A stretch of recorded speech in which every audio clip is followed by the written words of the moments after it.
الصبح بدا من طلعته.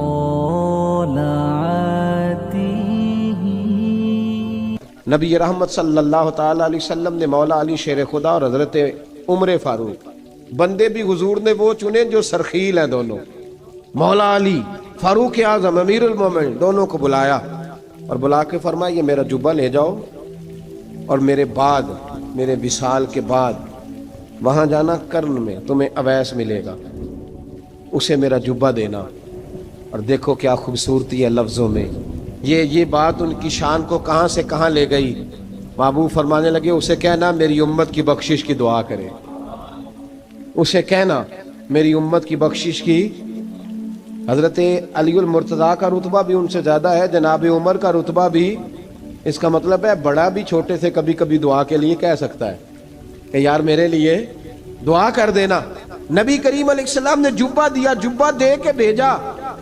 حضرت عمر گئے ملنے، جناب مولا علی گئے، جا کے پوچھا وہ کدھر ہے، کہا وہ دیوانے سے ہیں، گھومتے رہتے ہیں. جب ملاقات ہوئی تو حضرت اویس کرنی دوڑے آئے. جناب عمر کہنے لگے آپ کا نام اویس ہے؟ کہنے لگے ہاں عمر فاروق میرا نام اویس ہی ہے. پھر آگے بڑھ کے کہنے لگے علی آپ کی طبیعت مبارک کیسی ہے؟ پھر وہ جبہ وصول کیا، کہا محبوب نے کہا تھا امت کے لیے دعا کرنا. تو حضرت اویس نے فوراً سر سجدے میں رکھ دیا. اور داتا صاحب حدیث لائے ہیں، محبوب فرمانے لگے اللہ تعالیٰ بنو کلب کے قبیلے کی بکریوں کے بالوں کی تعداد کے مطابق اویس کرنی کی دعا کی برکت سے میری امت کو جنت میں داخل کرے گا. اتنا بڑا اعزاز، اتنا بڑا اعزاز. حضرت اویس کرنی رضی اللہ تعالیٰ انہوں نے دعا کی، پھر واپس لوٹے. یہ تو داتا صاحب کی بات ہے. اب اگلے جملے حضرت محدث بہاولپوری نے ایک ذکر اویس نام کی کتاب لکھی ہے، حضرت علامہ فیض احمد صاحب اویسی رحمۃ اللہ علیہ. انہوں نے لکھا ہے کہ حضرت عمر فاروق اور مولا علی جب مل رہے تھے نا تو ایک تیسرے شخص نے کہا کہ اویس ان کی زیارت کر لو جنہوں نے حضور کی زیارت کی، ان کی زیارت کر لو. چلو آپ حضور کی زیارت نہیں کر سکے تو زیارت کر لو. تو حضرت اویس کرنی اٹھ کے قریب گئے تو جناب علی المرتضیٰ اور جناب عمر سے کہنے لگے حضور کی داڑھی مبارک میں کتنے بال سفید تھے؟ زیارت تو نہیں کی، داڑھی میں کتنے بال؟ انہوں نے یہ نہیں کہا ہمیں پتہ نہیں، کیونکہ سوال دوسرے کا تھا. ان دونوں کا سوال یہ نہیں کہا ہمیں پتہ نہیں. باقی کتابوں میں الفاظ اور ملتے ہیں، میں وہ والی بات بیان کر رہا ہوں جس میں ادب زیادہ پایا جاتا ہے. کہا کتنے بال سفید تھے؟ تو یہ نہیں فرمایا مولا علی اور جناب عمر نے کہ ہمیں پتہ نہیں. کہنے لگے ویس آج آپ ہی بتائیں گے کتنے سفید، آج آپ ہی بتائیں کتنے ہیں. تو حضرت سیدنا اویس کرنی کہنے لگے محبوب کی داڑھی مبارک میں 17 بال سفید تھے، 17 بال سفید تھے. یہ ان کی زیارت کا حال. حضرت اویس کرنی نے ہمیں بتایا کہ دور رہ کے اطاعت صحیح کرنا، تمہارا ذکر دربار رسول پہ بھی ہوگا اور دربار خداوندی پہ بھی ہوگا. حضرت حرم بن حیان رحمت اللہ تعالیٰ علیہ فرماتے ہیں میں حضرت اویس کرنی کو ڈھونڈنے چل پڑا.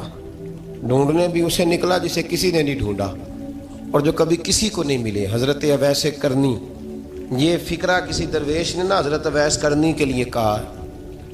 یہ فکرہ پورا فیٹونی پہ آتا ہے اسی کسے دے کچھ نہیں جے لگتے تے نہ کوئی ساڈا دردی، کوئی یارانہ نہیں، کوئی دوستانہ نہیں. حضرت اویس کرنی کا مزار بھی کنفرم نہیں کہ کدھر ہے.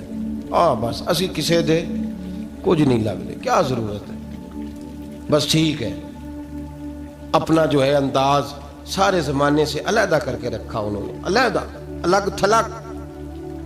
تو حضرت خواجہ اویس کرنی کو ڈھونڈتے ڈھونڈتے کہتے ہیں میں گیا کرن گیا. حضرت حرم بھی نہیں، یہ داتا صاحب نے اس کو لکھا ہے. فرماتے ہیں میں گیا تو مجھے لوگوں نے کہا وہ تو حج کرنے چلے گئے. کہتے ہیں جب میں مکے گیا تو میں نے لوگوں سے پوچھا اویس کرنی آئے تھے؟ کہنے لگے ہم تو نہیں جانتے. یہ تو میرے جیسے لوگ ہوتے ہیں نا جن کی تصویریں زیادہ نکلتی ہیں تو جن کی ویڈیو زیادہ ہوتی ہے تو لوگ زیادہ جاننے لگتے ہیں، ورنہ رب کریم کے بندے تو چھپے ہوئے چکر میں پڑے ہی نہیں. کون اویس کرنی؟ انہوں نے کہا کہ حضرت اویس کرنی چہرے پر برس کے داغ ہیں، کمزور سا وجود ہے، داڑھی زیادہ گھنی نہیں. جب حالات بتائے تو کہنے لگے اس طرح کا ایک شخص آیا تھا اس نے طواف کیا تھا، پہلے بھی دنیا کرتی ہے، پر جب اس نے کیا ہے نا تو اس کے طواف نے وہ خود بھی رویا ہے اور بھی بڑے روئے ہیں۔ وہ جب حجر اسود پہ آیا ہے تو رنگ بدلتا دیکھا ہے۔ کہا وہ کدھر گئے؟ کہنے لگے پورا نہیں پتا، اتنا ضرور خبر ہے کہ ان کے انداز بتاتے تھے کہ اب مدینے جائیں گے۔ جناب حرم بن حیان کہتے ہیں پھر میں مدینے گیا، میں نے خواجہ اویس کو ڈھونڈا، میں نے کہا یار میں نے حضرت خواجہ اویس کرنی کو ملنا ہے، کسی نے بتایا ہے کہ وہ مدینہ شریف آئے، تو لوگ کہنے لگے ہم نہیں جانتے وہ کون ہے۔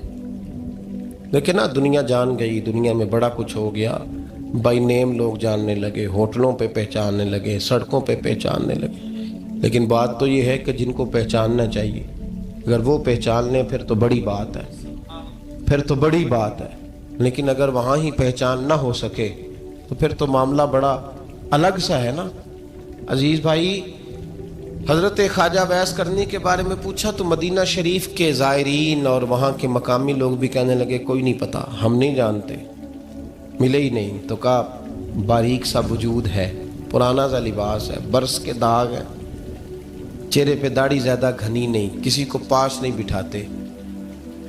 اور پھر ایک جملہ اور کہا، سنا ہے روتے ہیں تو بڑے درد سے روتے ہیں، سنا ہے بھیگی رہتی ہیں پلکیں، سنا ہے ان کی پلکیں بھیگی رہتی ہیں۔ میں 2-4 دن پہلے کسی سے سن رہا تھا شعر، اس نے کہا تھا ایک واری میری آنکھیاں تو انہوں نے اتھرو پونجے سن، ہن چسکا پہ گیا رونے دا، ہر ویلے یا ہو زاری ہے۔ کہتے ہیں کہ وہ اس طرح کی اس کی کیفیت ہے۔ کہتے ہیں میں نے کہا یار وہی تو اویس کرنی تھے، کدھر گئے؟ کہنے لگے کوئی خبر نہیں، جب وہ آئے ہیں تو ان کے آنے کا انداز ہی نرالا تھا، سسکیاں اور آہیں نکل گئیں اس شخص کی جب وہ مدینے آیا۔ حضرت حرم بن حیان کہتے ہیں میں ڈھونڈتا رہا، تلاش کرتا رہا، پھر میں ان کو ڈھونڈتے ڈھونڈتے عراق میں آیا تو نہر فرات کے کنارے ایک کمزور سے آدمی کو ریت کے ٹیلے پر بیٹھ کے وضو کرتے دیکھا۔ کہتے ہیں جب ان کا وضو مکمل ہوا تو میں نے کہا السلام علیکم، تو کہتے انہوں نے چہرہ نہیں پھیرا، وہیں بیٹھے بیٹھے کہنے لگے وعلیکم السلام یا حرم بن حیان، یا حرم بن حیان وعلیکم السلام۔ کہتے میں نے کہا کہ من انت، آپ کون ہے؟ تو کہنے لگے وہی ہوں جسے تم مکے اور مدینے ڈھونڈتا رہا۔ تو کہتے میں نے کہا حضور آپ میرا نام کیسے جانتے ہیں؟ بڑا خوبصورت جملہ ہے، اللہ کرے آپ کو یہ یاد رہ جائے، سبق کبھی نہ بھولنا، یہ سبق کبھی نہ بھولنا۔ بابا صاحب کے مزار پہ گئے تو خالی آ گئے، دادا صاحب گئے تو خالی، ایسے ہی چلے گئے۔ ہم فارغ لوگ تھے، کوئی کام نہیں تھا کہ بابا فرید کی گلیوں میں گھومتے رہے، ہم فارغ تھے کہ 2 بجے حضرت سلطان باہو رحمت اللہ علیہ کی جالیوں کے سامنے کھڑے رہے۔ ہم کوئی پتھر چاٹنے والے لوگ تھے کہ آدھی رات بیت گئی اور ہم بزرگان کرما والا شریف کھڑے رہے؟ یہ کیسے ہو گیا کہ محدث اعظم کے مزار پہ کھڑے رہے؟ ایسے ہی کوئی بات تھی؟ حضرت اویس کرنی بول کر فرمانے لگے، کہنے لگے کیا کہا تو نے کہ میں تجھے کیسے جانتا ہوں؟ فرمانے لگے تو مجھ سے پیار کرتا ہے، عارف تو روحی من روحی کا، میری روح تیری روح کی جاننے والی ہے۔ یہ روحوں کا رشتہ ہے، یہ خطا نہیں جایا کرتا۔ عارف تو روحی من روحی کا، میری روح تیری روح کو جانتی ہے۔ یہ کیسے ہو گیا؟ کوئی ایسے لوگ تھے تو اتنی جگہ مجھے تلاش کر آیا اور میں تجھے جانوں نہ؟ یہ کیسے ہو سکتا ہے؟ یہ کیسے ممکن ہے؟ تو ڈھونڈتا رہا گلی گلی اور میں کہوں کہ میں تجھے جانتا نہیں؟ فرمایا حرم بن حیان میں دعا کرتا ہوں اللہ کی بارگاہ میں کہ رب کریم مجھے اور تجھے جنت میں اکٹھا کر دے۔ کہتے ہیں جب انہوں نے یہ دعا کی تو وہ چل پڑے۔ میں نے کہا حضور کہاں جا رہے ہیں؟ فرمانے لگے میرا پیچھا نہ کرنا، میں کسی اور منزل کا مسافر ہوں، اور جس رستے میں چل رہا ہوں نا ان منزلوں پہ ساتھ نہیں کسی کو لیا جاتا، یہ میری اپنی ذاتی منزل ہے، اس میں پاؤں پہ چھالے ذرا سخت ہوتے ہیں، ہر آدمی کا کام نہیں یہاں چلنا، تو مجھے تنہا رہنے دے اور مجھے اپنی مرضی سے چلنے دے۔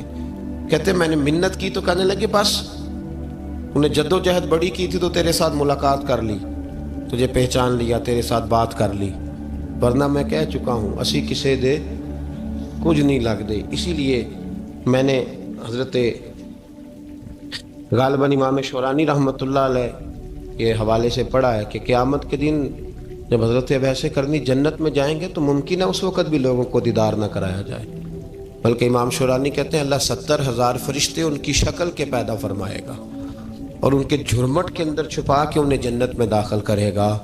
ملاقات کس سے ہوگی؟ صرف انہی سے ہوگی جن کے لیے انہوں نے زندگی گزار دی۔ یا خدا سے ملیں گے یا مصطفیٰ کریم سے ملیں گے۔ یہ بھی لوگ تو محبت کریں، صالحین کا پیار، نیک لوگوں کی محبت، صالحین کی محبت رستہ آسان کرتی۔ کوئی شک نہیں کہ زمانے میں سارے لوگ اچھے نہیں ہوتے، برے لوگ بھی آئے ہیں مارکیٹ میں، ہوتے ہیں، لیکن 2 4 5 10 بروں کو لے کر کے اچھوں کی محبت چھوڑ دیں گے، نیک لوگوں کا ذکر چھوڑ دیں گے، ان کا پیار چھوڑ دیں گے، ان کا تذکرہ پڑھنا چھوڑ دیں گے، ان کے پاس بیٹھنا چھوڑ دیں گے۔ گزشتہ دور میں جو بادشاہ بھی نیک ہوئے نا، وہ بھی صالحین کی محبت کی وجہ سے نیک ہوئے۔ اورنگزیب عالمگیر اگر کچھ بہتر ہوئے تو اس لیے کہ ملا جیون نیک آدمی سے محبت کرتے تھے۔ محمود غزنوی کی بہتری کا سبب یہ تھا کہ حضرت سیدنا ابو الحسن خرقانی کے پاس جایا کرتے تھے۔ صالحین کی محبت نے بادشاہوں کے رخ بدلے، بادشاہوں کے۔ ان لوگوں کو پیار تھا تو اعلیٰ جہانگیر بادشاہ جایا کرتا تھا خواجہ اجمیر کے آستانے پر، تو لوگ کہتے ہیں کہ بڑے سخت دنوں میں بھی ہم اس کی آنکھوں میں آنسو دیکھا کرتے تھے۔ درد والی جگہ پہ جاتے تھے نا لوگ تو درد مند ہو جاتے۔ اس لیے صالحین کا پیار کبھی نہ چھوڑے، کبھی نہ چھوڑے۔ میرے بھائی، کپڑوں پہ مٹی پڑ جائے نا تو کپڑے دھوئے جاتے ہیں، اتار کے پھینکے نہیں جاتے۔ چیزیں غلط ہو جائیں تو گرد جھاڑی جاتی ہے۔ اس نظام کو چھوڑا، صالحین کا پیار کبھی نہ چھوڑنا، کبھی نہ چھوڑنا۔ رب کریم کے بندوں کی محبت اللہ تبارک و تعالیٰ کے قریب کرے گی آپ کو۔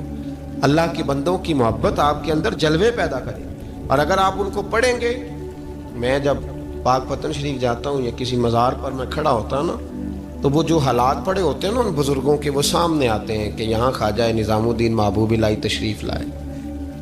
دیکھیں نا، اگر کوئی بندہ سوچے تو ہو سکتا ہے کہ اس کا کلیجہ پھٹنے کو آئے جب خواجہ نظام الدین صاحب کہتے ہیں کہ جو باب جنت ہے نا بابا فرید صاحب کا، کہتے ہیں ایسی باب جنت نہیں، فرماتے ہیں جب بابا صاحب کا وصال ہوا تو بابا صاحب وہیں لیٹے ہوئے تھے جہاں آج ان کی مزار ہے، اور ان کے سرانے بالکل جس جگہ کو لوگ باب جنت کہتے ہیں وہاں میں نے رسول پاک کو کھڑے ہوئے دیکھا ہے۔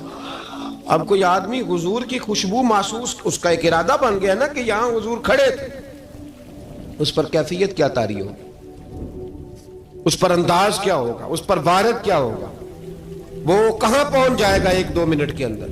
تو یہ تو اس وقت ہے جب اس کے محسوسات ہوں گے، جب وہ نظریاتی طور پر اس بات سے متفق ہوگا، جب وہ خوشبو محسوس کرنے کی صلاحیت رکھتا ہوگا۔ ایک بات عذرائے محبت ہے، کہہ دیتا ہوں چونکہ سوالات ہوتے رہتے، کہہ دیتا ہوں۔ اعلیٰ حضرت کے ایک مرید تھے مولانا حشمت علی خان صاحب رحمۃ اللہ، بڑے تگڑے آدمی، جن لوگوں کی پوزیشن بڑی سخت فاضل لوگ ہوتے ہیں نا، اور حاضر جواب 1 منٹ سے پہلے۔ پاک پتن شریف گئے تو باب جنت سے گزر کے آئے۔ باب جنت سے کسی ہمارے عالم نے نہیں لکھا کہ جب وہاں سے گزر گیا اب توبہ نہ کرے اور کوئی اچھا عمل نہ کرے تو جنت میں جائے گا، بس یہ کہا کہ ایک دروازہ ہے جہاں خواجہ نظام نے حضور علیہ السلام کو کھڑے دیکھا، گزر جائے کوئی تو الحمدللہ اس کے لیے ایک برکت ہے۔ لیکن کسی شخص نے یہ نہیں کہا کہ اب وہاں سے نکل کے آ جائے اور معاذ اللہ جھوٹ بولے، جو مرضی کرے اور کہے میں جنتی ہو گیا۔ یہ معنی کسی بندے نے بھی بیان نہیں کیا۔ ہاں، وہاں سے گزر کے آئے، سچی توبہ کرے، بعد میں اپنے اعمال پہ محنت کرے، اللہ اسے برکت عطا کرے گا۔ فرماتے میں پاک پتن شریف سے ہو کے آیا، رش بڑا تھا، اس کے ایام تھے، تو باب جنت سے گزر کے آیا تو میں بس کی چھت پہ بیٹھ گیا۔ کچھ اور لوگ بھی تھے، تو ان میں سے کچھ ایسے صاحبان بھی تھے جن کو بیماری ہوتی ہے چھیڑ کے رکھنے کی، کوئی نہ کوئی بات کیے رہتے ہیں، یہ ہو گیا تو وہ ہو گیا، کہتے ہیں انہوں نے بات چھیڑ دی، مولانا کہاں سے آ رہے ہیں؟ تو میں نے کہا پاک پتن شریف۔ تو کہنے لگے کہ آپ وہ بہشتی دروازہ جس کو کہتے ہیں باب جنت، وہاں سے بھی گزرے ہیں؟ کہنے لگے الحمدللہ، لائن تو بڑی لمبی تھی پر موقع مل ہی گیا ہے، گزر گیا ہوں وہاں سے۔ تو کہتے ہیں مجھے سونگنے لگ گئے۔ کہنے لگے پھر تو آپ جنتی ہو گئے ہوں گے، پر آپ کے پاس سے جنت کی خوشبو نہیں آ رہی۔ تنزیہ، انہوں نے کہا تنزیہ۔ تو کہتے ہیں انہوں نے طنز کیا تو مجھے بھی حق حاصل تھا، جواب در جواب کی تو اجازت ہونی چاہیے نا۔ میں نے کہا مولانا آپ کیوں سونگ رہے ہیں؟ کہنے لگے میں نے حدیث پاک میں پڑھا ہے کہ جنتی 500 سال بھی دور ہوگا تو اس کے پاس سے خوشبو آئے گی، یعنی 500 سال لگیں گے ابھی اس تک تو پھر بھی جنت کی خوشبو آئے گی، تو آپ سے تو کوئی نہیں آ رہی۔ کہتے ہیں میں نے ان سے کہا آپ نے ایک حدیث پڑھی ہے، اگلی بھی پڑھ لینی تھی۔ حضور نے فرمایا جہنمی کو جنت کی خوشبو کوئی نہیں آئے گی۔ یہ نہیں پڑھی ہے آپ نے حدیث؟ یہ نہیں نظر سے گزری. تو کہتے ہیں اب وہ مولانا مجھ سے معذرت کرنے لگے, کہنے لگے یار آپ تو ناراض ہی ہو گئے. تو میں نے کہا بھی آپ نے کیوں چھیڑی بات؟ میں نے آپ سے کوئی ڈسکس کیا؟ آپ نے پوچھا کہاں سے, اور پھر آپ ہی نے کہہ دیا کہ وہاں سے گزرے کہ نہیں جنتی دروازے سے, اور پھر آپ نے ہی اعتراض کر دیا. تو پھر ہمیں اتنا تو حق حاصل ہے نا, ہم آہ بھی کرتے ہیں تو ہو جاتے ہیں بدنام, اور تم قتل بھی کر دو تو چرچا نہیں ہوتا. ہمیں بھی تو حق حاصل ہے نا, اتنا تو جواب در جواب ہم دے سکتے ہیں. تو بھائی اس لیے صالحین کی محبت کبھی نہ چھوڑیں, اللہ کے بندوں کا پیار کبھی نہ چھوڑیں. کسی بزرگ کا ذکر ہو, کسی صحابی کی بات ہو, اہل بیت نبی, حتیٰ کہ انبیاء کرام علیہ السلام, اللہ کے انبیاء کی محبت